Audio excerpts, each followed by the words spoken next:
Fala rapaziada, Arthur Agrelli falando e eu ensino brasileiros aqui nos Estados Unidos a ganharem dinheiro com imóveis sem precisar tirar um centavo do bolso e conseguir de fato aí viver o sonho americano e sair da ralação aqui nos Estados Unidos. Pois bem, esse vídeo nós vamos falar sobre a lei anti-imigração na Flórida, como é que se impacta a comunidade brasileira e como é que se impacta a comunidade brasileira que está pensando em comprar imóveis ou ganhar dinheiro com imóveis. Será que esse imigrante ilegal, o chamado de ilegal, vai ser afetado também na parte de propriedades aqui nos Estados Unidos? É sobre isso que nós vamos falar nesse vídeo. É o seguinte, esse assunto já tá rolando muito aqui nos Estados Unidos nas últimas semanas e muita gente lá no meu canal do Instagram tem me perguntado: Arthur, isso impacta imóveis? Isso não impacta imóveis? Como é que isso vai funcionar? E eu resolvi gravar esse vídeo aqui. O nosso canal é focado 100% em imóveis, mas eu tô expandindo o nosso conteúdo para falar sobre todos os assuntos que interessam diretamente a nossa comunidade brasileira. A primeira coisa que eu gostaria de falar sobre essa lei é que praticamente 90% do que tá ali já existia tipificação legal. Como assim, Arthur? Já existia instrumentos na lei que previam penalidades ou que previam o que é que iria acontecer se aquilo acontecesse, por exemplo. E alguns pontos que foram colocados são coisas novas e eu quero vir com você direto ao ponto, tá? E o primeiro ponto que eu quero trazer são as penalidades da lei. A primeira delas é a seguinte: carteira de habilitação. Nós sabemos que esse documento ele é importantíssimo aqui nos Estados Unidos para todo mundo, para todos os imigrantes. E esse aí é uma dor muito grande da comunidade de imigrantes que não tem status aqui nos Estados Unidos, tá fora de status ou que tá ilegal aqui nos Estados Unidos. E existem alguns estados dentro dos Estados Unidos que permite que o indocumentado ele consiga tirar a carteira de motorista,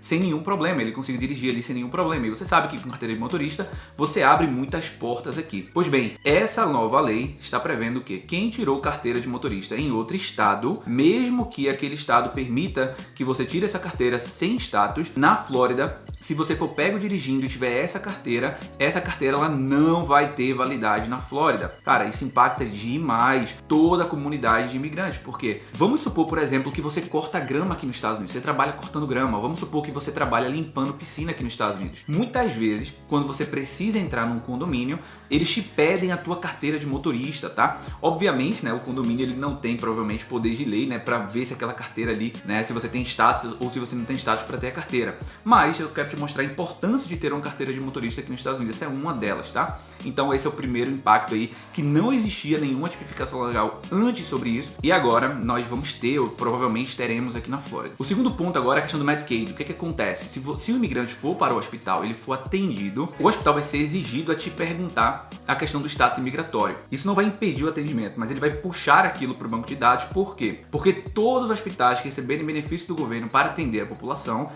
o governo vai querer saber agora quanto daquela verba está sendo utilizada para atender pessoas fora de status, pessoas com status, para que o governo tenha essa noção ali e possa passar essa informação. Tá? Um ponto interessante a ser falado aqui é o seguinte: o imigrante ele não vai ser obrigado, o paciente, ele não vai ser obrigado a fornecer essa informação na hora de preencher o formulário, tá? E tem um ponto interessante também a ser colocado, minha esposa, ela é médica, então eu posso falar um pouco sobre isso, é a questão do sigilo da informação, tipo do médico com o paciente, tá? Tem muita coisa que o médico ele não é obrigado a disclosure, a passar aquela informação, e nesse caso aí, vai um pouco de encontro a isso, mas se o paciente não é obrigado a fornecer essa informação, provavelmente aqui isso vai ficar elas por elas. Então esse é o segundo ponto que nós temos interessante para trazer aqui sobre esse assunto. O terceiro ponto sobre esse assunto é o seguinte: toda empresa que aceitar o imigrante legal, estou usando o termo imigrante legal porque é como está sendo colocado, ok? Toda empresa ou empregador que aceitar um imigrante ilegal trabalhando na sua empresa vai ser punido no rigor da lei. Isso já existia, tá? Com a necessidade de trazer isso novamente no texto legal. Bem, isso já existia, tá? Então, mas é um ponto interessante a ser colocado aqui. Então, um outro ponto é o seguinte: muitas vezes a empresa ela não sabe o status imigratório daquela pessoa, tá? E aí, dependendo do trabalho que é feito, isso nunca é perguntado. Só que se a empresa souber que aquela pessoa que está trabalhando ela é indocumentada, a empresa pode perder as licenças e pode ter penalidade legal em relação a esse assunto, tá? Então é interessante ficar olhando, mas isso aqui não é nada novo, isso aqui já existia, tá? Vamos pro próximo ponto. Um outro ponto aqui é o seguinte: vai existir penalidade criminal para as pessoas, para os imigrantes que estiverem usando documento falso. Isso já existia? Qual é a necessidade de ter colocado isso no texto legal? Tudo bem, tá aqui mais um ponto interessante, nada de novo aqui, nada pra gente falar, uau, o mundo vai acabar. Não, isso já existia há muito tempo, tá? Mas é um ponto interessante de ser colocado aqui. Um outro ponto, empresas que atinjam um certo número de funcionários dentro da empresa dela, vai ser obrigada a assinar um sistema chamado de E-Verify. Esse sistema é um sistema onde a empresa consegue listar todos os funcionários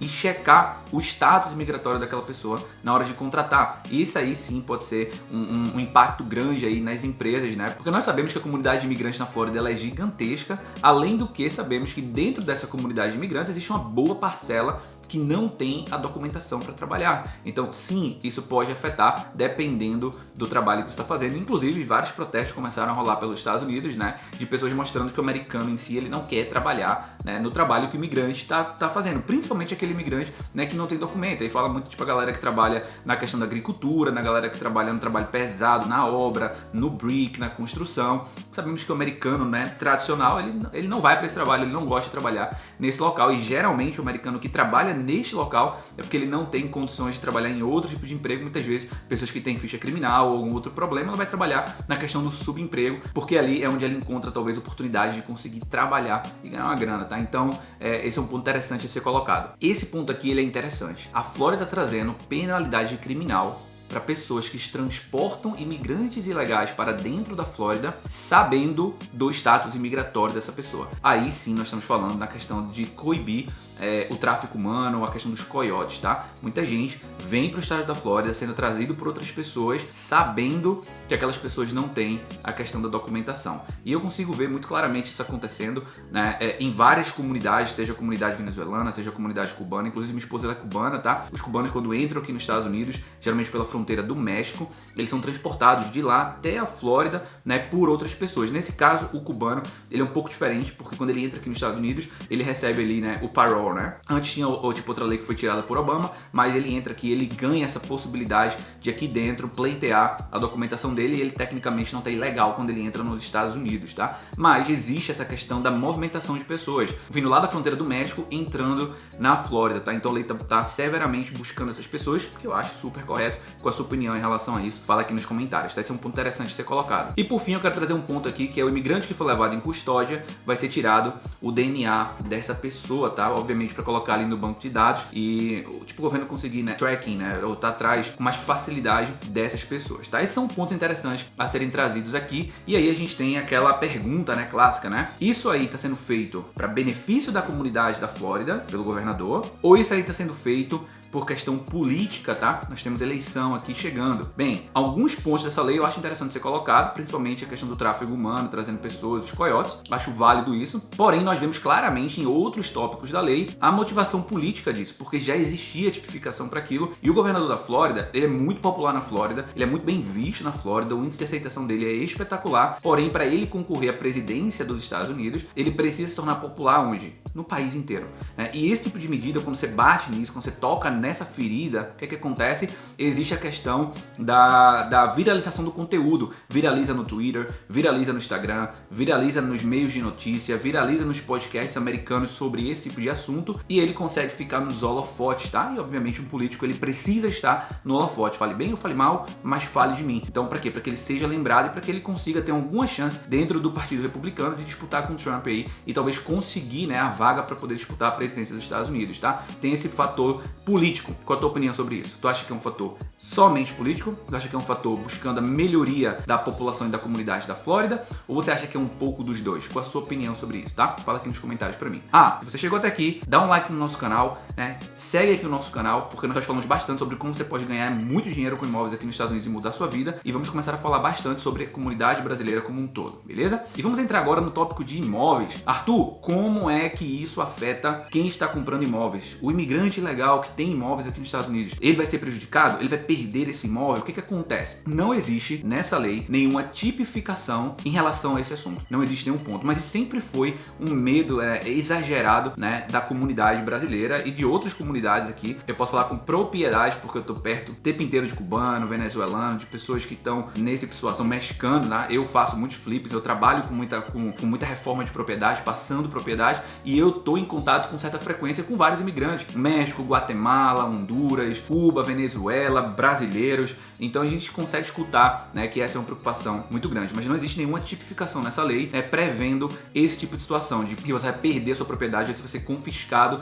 se você é um imigrante legal aqui nos Estados Unidos e tem um imóvel. Porém, eu quero trazer um ponto aí, a parte desse assunto, que não tem nada a ver com a lei, que não tem nada a ver com perder o imóvel porque você é um imigrante legal, porém, tem ligação indireta com isso, que é o seguinte: existem instrumentos e existem mecanismos jurídicos que você pode comprar bens aqui nos Estados Unidos, ou que você pode, por exemplo, investir aqui nos Estados Unidos na bolsa, em qualquer outro local, sem ser no nome pessoa física. Você pode fazer via empresa, você pode fazer via LLC, você pode fazer via corporation, você pode fazer com outro instrumento chamado de trust, land trust, tá? Que é mais interessante do que empresa, inclusive, porque o trust, ou a land trust, é um documento que ele não é registrado muitas vezes em lugar nenhum, então ninguém sabe quem é o dono daquela empresa. É o beneficiário daquela propriedade, é o beneficiário do trust, e esse beneficiário ele pode ser trocado a qualquer momento via assinatura de papel. Então, independente dessa parte migratória, independente dessa parte aí de imigrante legal ou não, eu super recomendo você que está investindo nos Estados Unidos, você que está comprando imóveis nos Estados Unidos, você que está comprando sua casa própria aqui nos Estados Unidos, fazer via esse instrumento. Porque além de você se proteger do ponto de vista de liability, de problemas, né? Você pode ter algum problema, então bate na sua empresa e não bate em você, você consegue proteger os seus bens e você consegue proteger o seu patrimônio de credores e de outras pessoas que têm talvez maus olhos sobre você e vai tentar provavelmente ir atrás de suas coisas caso algum problema aconteça. Tá? Os ricos aqui nos Estados Unidos, eles falam assim: eu não sou dono de nada, mas eu controlo tudo. Vou repetir essa frase: eu não sou dono de nada, mas eu controlo tudo. Tem uma outra frase muito interessante que é: eu não quero ser o rei, eu quero ser o amigo do rei. É mais ou menos esse o instrumento. Inclusive no livro Pai Rico, Pai Pobre, o Robert Kiyosaki fala sobre isso. Você ter imóveis dentro de sociedades anônimas para que você proteja o seu interesse, para que você pague menos imposto e para que você tenha mais vantagem em relação a isso. Mas esse assunto fica para um próximo vídeo. Então é o seguinte, antes de finalizarmos esse vídeo, eu quero falar que todas as referências sobre o assunto que a gente falou agora, sobre as leis de imigração, as notícias que saíram na mídia, caso você queira ler, elas estão aqui na descrição do vídeo, tá? Clica aqui e eu quero deixar para você 2 vídeos interessantíssimos para você. Se você quiser aprender como é que você consegue ter sua empresa, sua estrutura de negócio aqui nos Estados Unidos para pagar menos imposto e proteger, clica nesse vídeo aqui. Se você quer saber sobre a nova lei onde proíbe chineses, cubanos e venezuelanos de comprar imóveis na Flórida, você vai clicar nesse vídeo aqui. Te vejo no próximo vídeo.